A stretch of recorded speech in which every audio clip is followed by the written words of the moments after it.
And I'm so pleased to be a part of your international conference today. Together, we are going to unite to provide young children with wonderful opportunities and amazing experiences that will help them become creative thinkers. Together, we can make that happen all over the world. So today, I want us to investigate some of the ways that we can establish an environment that we can interact and work with young children during their critical time of development, so that they will be ready for a future that we have never seen.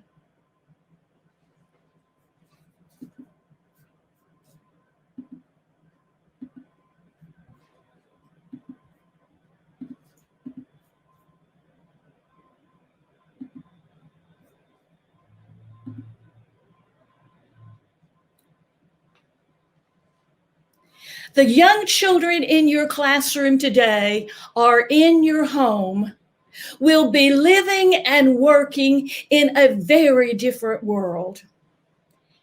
They will be living and establishing families in 2040, 2050, 2060.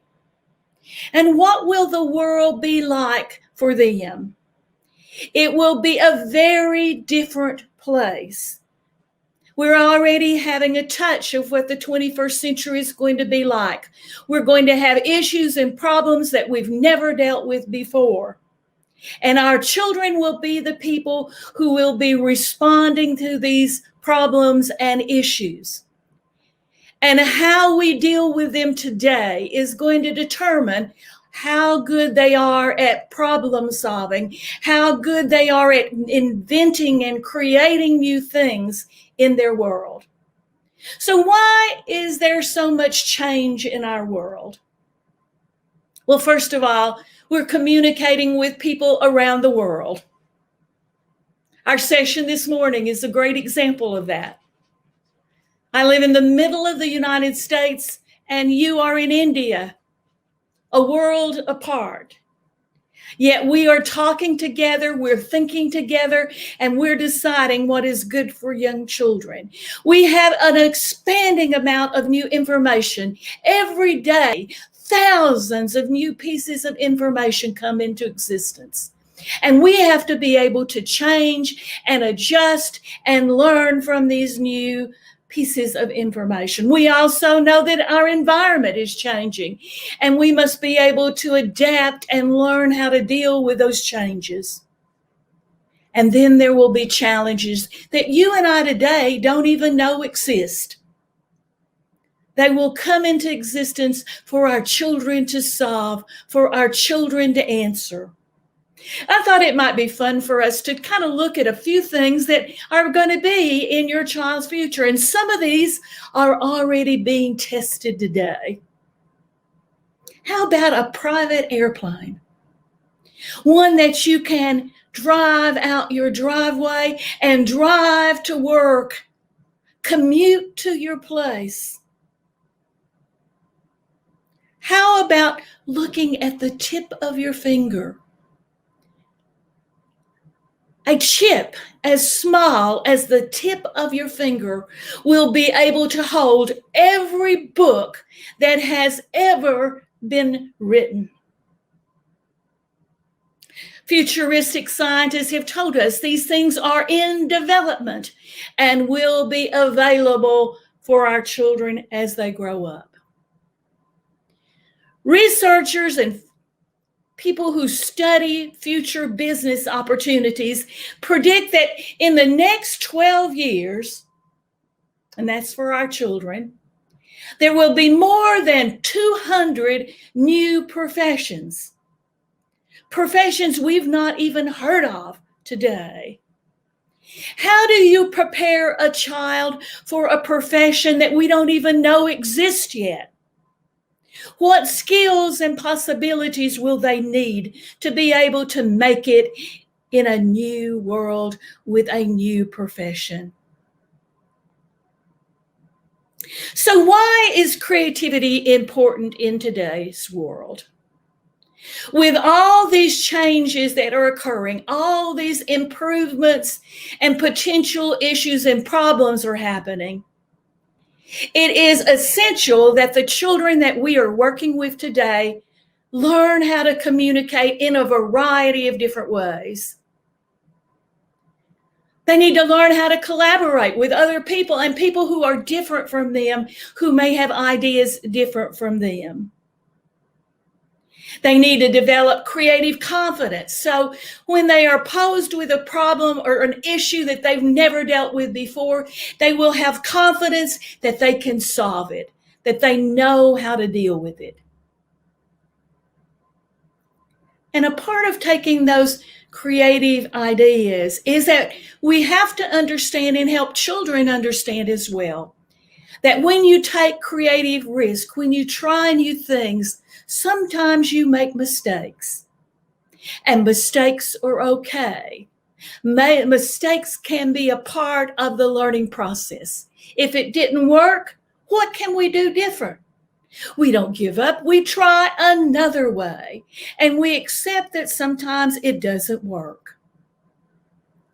One of the people that I have been interested in studying is E. Paul Torrance. And I was fascinated by his work because he, like me, have been interested in young children specifically. And he studied young children between the ages of 4 and 8. And he developed Torrance's test for creativity, which is not a standardized test, but rather a test of figures and designs and completions. And he found that he believed that the most creative people in the age groups that he was working with was the 4 and 5-year-old child. When he asked them, do you have good ideas? Are you creative? Can you solve this problem? Over 90% of them said, yes, I can. By the time they ended the middle school, the elementary school, at the end of that period of time, when those same questions were asked to these children, the same children, only 32% believed that they were creative and had good ideas and could solve problems. And by the end of high school, only 10% had that positive view of their thinking and their creative problem solving. Now, what does this say to you and I? As early childhood educators, as parents of young children, as leaders in the community, this early year period is the time when we must focus on developing creative thinking and helping children build their confidence in their capabilities. At the time when we actually need the most creativity in the world, a rather shocking thing is happening. We are seeing a decline in the creativity of children. This is something to alarm us because Torrance found them to be so creative. And when Kim did her research using the same test, she found there was a decline, particularly in 5 and 6-year-olds. Now, why do you think there is a decline in creativity today? Well, there's many reasons and many possibilities, and I'm just going to mention a few. And you can think about your own situation, your own classrooms, your own schools, your own homes. But there is such a focus on test taking, standardized testing, where you must get the right answer. Creativity is not finding the right answer. It's finding many answers and choosing the one that works best. We're increasing the standards, which means we're doing more memorization and rote memory kinds of things that will be evaluated on standards and tests. Divergent ideas are not valued. Saying something different or unique or coming up with a different idea is not valued. And we're seeing less time for the arts, the visual arts, music, and movement. Now, I want to hastily say that art is not the only place where you will have creativity. Creativity can happen everywhere. But for some children, the visual arts and music and movement are the place where they excel, and it becomes the area where they can be the most creative. There's less opportunity for play. Less play, more sitting in your seat, repeat after me, because we're concerned about making test scores that are higher. And what we are also seeing in the United States in young children is an increase in stress and anxiety about school. When I first began working in early childhood, we had stress and anxiety at 4th grade, where children began to not want to go to school. They didn't enjoy the process. Today, we are seeing it in our kindergarten and 1st grade classrooms. What are we doing wrong? How are we taking the joy of learning away from young children at such an early age? Kim, who followed up Torrance's research, compared her scores on the test of creativity with her children today with Torrance's in 1998. And what she found is that children today are less expressive, less talkative, and less imaginative. But the most significant decrease that we should be concerned about today was found in kindergarten, where the biggest decline in creative thinking was occurring in 5 to 6-year-old children. Young children were generating fewer and fewer unique ideas. The Committee for the 21st Century in the United States said, okay, the world is going to be different for our young children, and some of the things that we're teaching and some of the ways we're teaching our classrooms may not be the best way to get our children ready for this very different world. And so this committee, made up of educators, leaders, political people, scientists, others who knew about the future, they came up with what we can remember very easily, the 4 C's. And if you look at this graph, you'll see at the very center of the graph is creativity. Creativity touches everything. And then the other 3 are, and we're going to talk about these as we move through our time, communication, collaboration, and critical thinking. And in early childhood, we often refer to this as problem solving. We'd like to add another C, creative confidence. Being willing to try something new, to be persistent on a task, being willing to make mistakes, and taking risk. After all, this is what innovators and inventors and creators do. So who has the potential to be creative thinkers in the 21st century? Young children. And we are working with them when they are primed to be able to be creative thinkers if we set them free and provide an environment that nurtures their thinking processes. Now, the characteristics of creative children are not always positive. Sometimes they're uninhibited.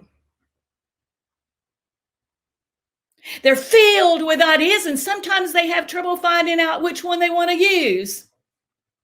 They want to do it their way, and they're unconcerned about what others think. A note here. When we look at inventors, creators, musicians, and artists, they have these same characteristics that we see in young children. They are confident in their ability and they want to do it their own way.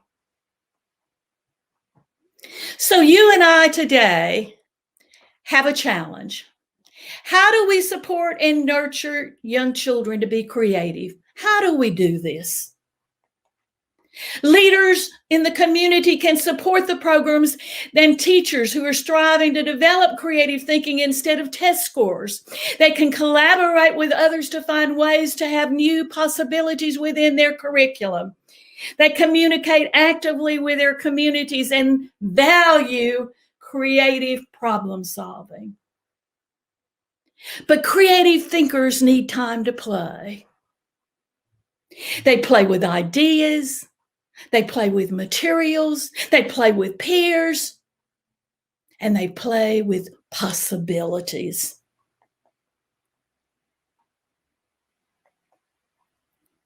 We also want them to be able to communicate, because if you have a good idea and you want to implement it, you have to be able to communicate that idea to other people. Maybe other people who don't have the same vision or don't have the same ideas. And again, in early childhood, we are in the midst of language development. This is where the brain is ready to learn language. It is ready to communicate. Just look at from 2 years to 5 years of age. A child may have 1 or 2 words in is a 2-year-old, but by the time they're 5, they have thousands of words. If they have the opportunity to communicate and use their language and have experiences that include vocabulary. Here's just an example of a child being creative in what he says about it. The teacher has put out a water table outside. She's put water things, toys inside of the water table. And this little boy is experimenting with them, and he finds a medicine dropper. And he is intrigued. As you know, young children are so curious about what a medicine dropper does. And so he experiments with it, and he blows water, and he mashes, and he watches it. And then he says, I can make the water go up. He has found something he did not know before because he was able to experiment with the materials that were there. The teacher had added something that was unique and interesting for him, and he communicated that the water went up. All day long, they're inventing language. If you don't have a word, you just invent one. This is an interaction between 2 little girls in home living. And one said, did you ever notice our legs need clothes? Have you ever noticed that? And the other one responds, I like your pink one, as she looks at the other little girl, wrapping it around her leg. And Angie said, it's called a leg scarf. A new word to fit the occasion that was stimulated and encouraged because she was involved in play and she was communicating with another child. We need collaborators. Gone is the day when one person sits in a little cubicle and invents something. Actually, teams of people today are creating and collaborating. Do our children have the skills to be able to work with other people? Can they talk with them? Can they share their ideas? This is a restaurant center where the children decided that it would be a Mexican restaurant, and they decided what roles they had. They made their own menus. They decided what music they were going to play. And the little girl with the pad is the waiter, and she's taking the order. And she said, what would you like to order, ma'am? And so the conversation, the communication, the collaboration is going on by playing in this restaurant center, where they are able to talk and adjust and children be in control of the play. This is where a little girl spills some sand on the floor. And being a teacher that develops responsibility in children, they know that they should clean it up if they made the mess. And the teacher has a small brush and a little pan that's just the appropriate size for young children. And so she begins to sweep it up. She is independently responsible. And as she's doing this, some of her friends see her and they like what she's doing, then they decide they can help. And so there is a collaboration between the three of them on how to clean up the sand that has fallen in the floor. The problem is, how do you get the sand up? Small groups are especially important for young children because in a small group, you have more chances to talk, you have more chances to collaborate, you have more ways to influence play, and you have opportunities to do peer tutoring. We all know that one of the ways you learn best how to communicate is when you teach someone else how to do it. So think about ways that you can have these small groups in your classroom. Creative thinkers. This is a slide of a little boy who was making masks in his classroom. His teacher said it's time for lunch. He was cutting out tiny, tiny little pieces and gluing them on this construction paper and making a mask. And the teacher said it's time for lunch. And this little boy put his little hands to his head and he said, I can't stop now. My brain is too full of ideas. How many children in your classroom today, in your home, are so full of ideas? They need to express them. They need to talk about them. They need to have the opportunities to play with the ideas. A creative teacher or parent equals creative children. So that means that you as a parent and as a teacher need to develop your own creativity. We need to be more willing to try new things. We need to be able to demonstrate to children that we thought about this another way. And when you make a mistake, it's important to say to a child, boy, I messed up. Because they need to learn that a creative person has lots of ideas and sometimes they mess up. So teachers, we need to recognize that the young children in our classroom are creative and that we can nurture that creativity. We need to design an environment that inspires their curiosity. We need materials that are open-ended and have many possibilities. And when a child comes up with a unique idea, we value it and we say, what a good idea that was. You know, I've never thought of that. As parents, you know that your children are capable and we want to follow their interest so that we know what they're curious about. We don't want to tell them what to think. We want to see what they're interested and follow that curiosity. We want to read to them and interact with them, not just read a story, but ask questions. Did you like the way the story ends? Would you do it another way? What other possibilities are there? And play with your child. Let them lead you in their play. Let you follow their lead. Are we interested in the product? No, little children are interested in the process.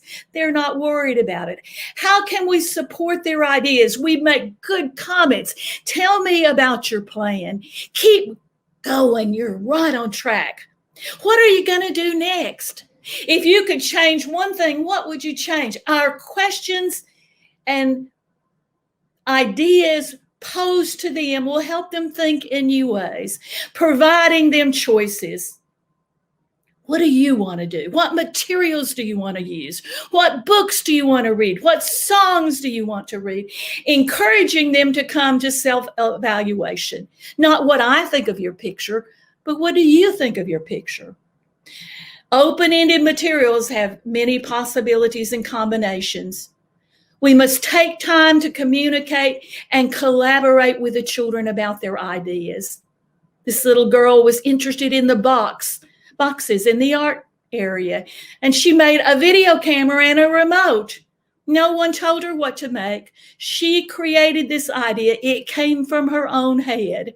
This teacher put out a collection of all kinds of balls and just put them in a basket and let the children explore it.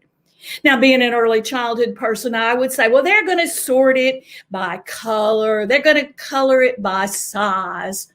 Boy, I'm glad I didn't guess that, because what they decided was they were going to sort it by smell. I don't know about you, but I would have never thought of sorting the balls by smell. That was a creative idea that came from the children, displaying their efforts, designing an environment that will encourage the use of novel materials, a place to display their creations, a beautiful environment that says the world is a beautiful place and here's the places we keep it. A place for thinking and reflecting, a quiet place. Unique materials that the children have never used before will force them to think creatively. This is a music wall where the teacher hung household items on the screen, on the fence. And this little boy had a variety of mallets that he could choose from. And he was hitting on each one of these. And his communication says, this one sounds louder than the other.